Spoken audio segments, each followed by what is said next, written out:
Hi, ladies. If you have been following along with me with my mini master classes, you know that I've been addressing some of the most common problems that we face as we date in our 50s and over, and I've been doing it in small little nuggets.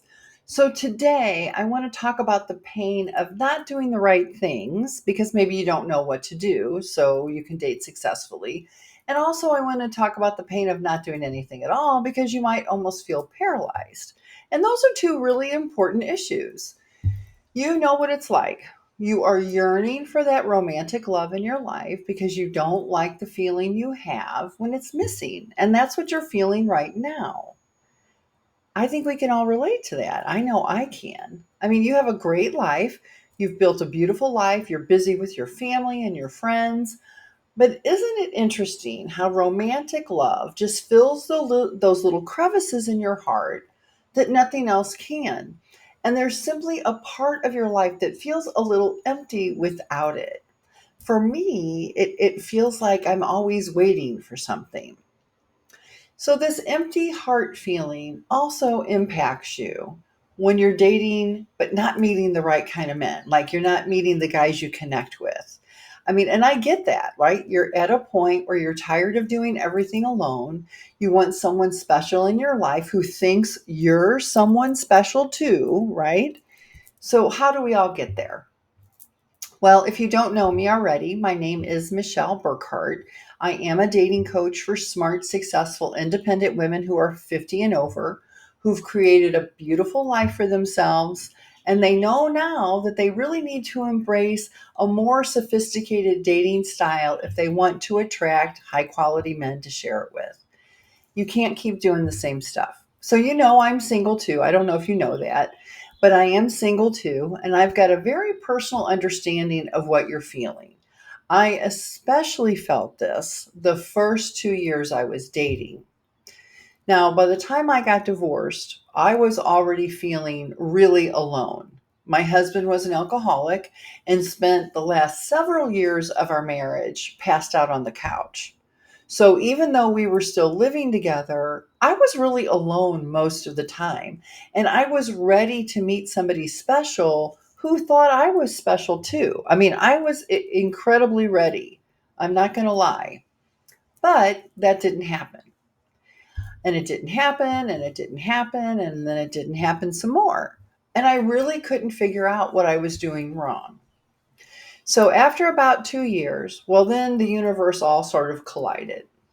COVID hit, I got cancer, and then I finally figured out that I was treating my dates like business meetings. Okay, now, okay, right? Now I know what's happening, at least a little bit. I'm treating my dates like business meetings, and that is not the way to build attraction or to create chemistry. So it all kind of worked out that I was able to take this time to figure things out. I got over my cancer, got healthy. That's important, right? And while I was on my journey, this is what I found. Because I'm just like you, I know there's probably three things that you're doing that are setting you up to never find the person that you're looking for. Number one, you want to find love, but it's been so long since you've dated that you really don't know where to start. So you're just choosing not to date. You're just like letting yourself watch other women from the sidelines and see how they do what you want to do. They're able to meet really great men and have fun, and that's what you'd like. What I know for sure is that if you don't date, you won't find love. I mean, I'm almost positive of that. Whoever started that saying, if it's meant to be, it'll be, I don't know. They must not have wanted to fall in love because I'm betting they're still alone. Because you have such a teeny tiny itty bitty little chance of meeting someone accidentally that you can fall in love with, that if you're waiting for that, you could be waiting a really long time. Love rarely, and I mean rarely, falls from the sky. I mean, hardly ever. That's number one. Number two, you kind of date willy nilly if you're dating. So anybody that asks you, you just say yes, right? You just go. Now, if you only want to date casually, that's fine. That's a perfect strategy. But if you're looking for a long term permanent relationship, well, now you're starting to waste some really very precious time that you have. It's like setting out on a road trip with no destination in mind. And when you do that, you might end up with a beautiful beach with palm trees, but you could also end up in an urban jungle that's dark and scary. You're a smart, independent, successful woman who is in control of her life. And you do not need anybody else's permission to take control of your love life, too. When you start dating with the sense of mindfulness, it helps lead you to love. That's number 2. Number 3, and I think this one is actually the hardest nut to crack. Your expectations are totally out of line. You want one man to be able to fix everything that went wrong in your past relationships. He needs to be the opposite of everything that failed for you before. He needs to be smart and loving and financially successful and funny and compassionate and honest. And he needs to dress exactly the way you want to dress and so much more. And you're really quick to judge. If he doesn't tick all 50 boxes on your list, you either don't go out with him at all, or you don't give yourself to get to know him. You just don't give yourself that time. Okay, newsflash. Nobody can check all of your 100 boxes, not even Superman. And you want to understand that he's got a list too. So how would you feel if he held you to the same standards that you're holding him? Would you feel that it was reasonable? Yeah, probably not. So I'm listening to this other coach, this other woman, and she's talking about coaching women who are 50 and over. And she just flat out said, I don't work with them anymore because the men they're looking for don't exist. I get that. Now, personally, I'm kind of wondering if these out of line high expectations are a different version of fear. You can tell yourself you would date if you could find someone that you liked, but no one out there measures up. So you're choosing just not to date at all because you don't want to waste your time. Maybe that could be it. Again, please don't misunderstand me. Dating is a choice, and there is no right or wrong choice. You do what works for you. I'm simply asking you to think about what you really want so that you don't keep experiencing these feelings of loneliness when you could change it. Now, personally, I was sure that I wanted love in my life. And if you feel that way too, here are 6 things that you want to do before you really get serious about dating. Number 1, you really do need to determine your deal breakers and your must-haves. Number 2, you need to do a self-love inventory so you know what you bring to the party, right? You want to know your positives and you want to know what you're looking for in a positive. Number 3, you got to do some confidence builders, right? That's important.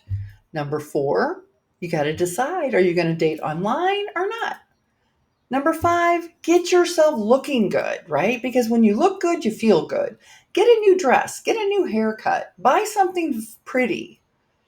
Number 6, start looking for reasons to believe in love.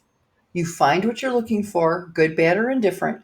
So start looking for love. So if you do all 6 of those, well, how do you know if you're doing everything that needs to be done to create enough positive change, right? How do you know?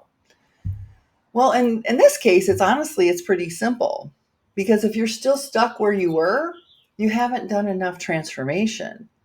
You'll feel like you spend a lot of time alone. Your weekends will still be with the girls, and you're going to keep yourself busy still doing all these other things that don't include a man that you care about. So dating is a process, and it starts with you. So knowing yourself is the first step. And we all need to take that step if we're going to find love, because every man that you meet helps you get closer and closer to the right man.